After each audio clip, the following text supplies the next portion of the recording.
અમેરિકામાં અત્યાર સુધી $50,000 ફેક મેરેજ કરી અનડોક્યુમેન્ટેડ ઇમિગ્રન્ટ્સ આસાનીથી ગ્રીન કાર્ડ અને ત્યારબાદ સિટીઝનશિપ લઈ લેતા હતા.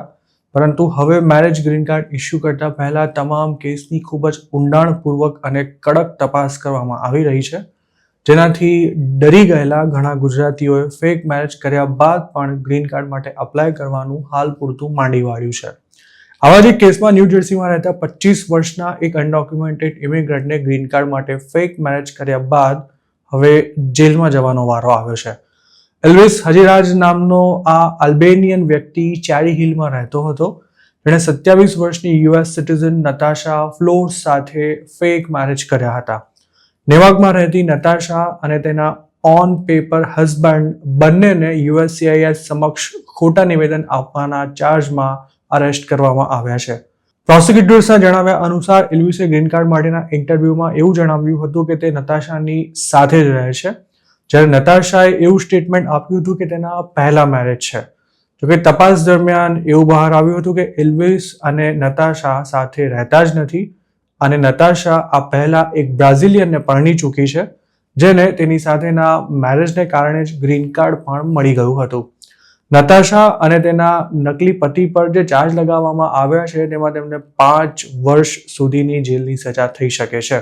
USCIS હવે મેરેજ ગ્રીન કાર્ડ માટેની પ્રોસેસ એટલી બધી હાર્ડ કરી દીધી છે કે જે લોકોના જેન્યુઇન મેરેજ છે તેમને પણ ગ્રીન કાર્ડ માટે લાંબો સમય રાહ જોવી પડી રહી છે અને જેમણે ફેક મેરેજ કર્યા છે તેવા પણ ઘણા લોકો છેલ્લા કેટલાક દિવસમાં પકડાયા છે. મેરેજ ગ્રીન કાર્ડ માટે જે ઇન્ટરવ્યૂ લેવામાં આવે છે તેમાં કપલ સાથે રહે છે કે કેમ તેમજ આ મેરેજ જેન્યુઇન છે કે નહીં તે સુનિશ્ચિત કરવા માટે જાતભાતના સવાલો પૂછવામાં આવતા હોય છે, જેમાં પતિ પત્નીને એકબીજાની પસંદ નાપસંદ ઉપરાંત કેટલાક પર્સનલ ક્વેશ્ચન્સ પણ પૂછવામાં આવે છે. આ ઇન્ટરવ્યૂમાં પતિ પત્નીને સાથે બેસાડવા ઉપરાંત તેમને અલગ અલગ રાખીને પણ સવાલો પૂછવામાં આવતા હોય છે અને ત્યારબાદ તેમના જવાબોને મેચ કરવામાં આવે છે. USCISના અધિકારી કયા સવાલ પૂછશે તેને લઈને ફેક મેરેજ કરાવનારા એજન્ટો પોતાના ક્લાયન્ટને તૈયારી પણ કરાવતા હોય છે, પણ હવે તો આ સવાલો પૂછવાની પેટર્ન પણ બદલાઈ ગઈ છે અને ઇન્ટરવ્યૂ પહેલા કે પછી ગમે ત્યારે કોઈ એજન્ટ ઘરે તપાસ કરવા માટે પણ પહોંચી જતો હોય છે.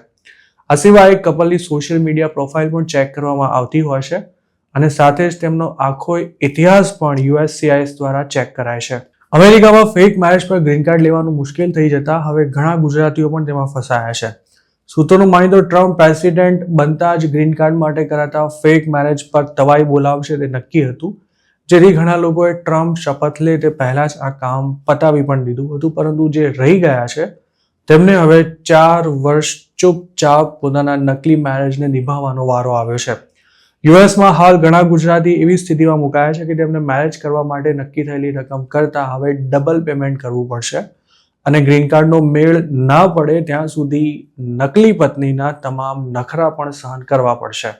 આવા કેસમાં નકલી મેરેજ કરનારી અમેરિકાની છોકરીઓ પણ સામેવાળા પાત્રની ગરજનો ભરપૂર લાભ ઉઠાવી તેને થાય તેટલો ખંખેરતી હોય છે અને જો તે પોતાની ડિમાન્ડ પૂરી કરવાનો ઇનકાર કરી દે તો તેને પકડાવી દેવાની પણ ધમકી અપાતી હોય છે. કારણ કે તેમાં US સિટીઝનને તો કશું ગુમાવવાનું નથી હોતું, જ્યારે ડિપોર્ટેશન સહિતનું તમામ જોખમ લગ્ન કરનારાના માથે જ રહેતું હોય છે.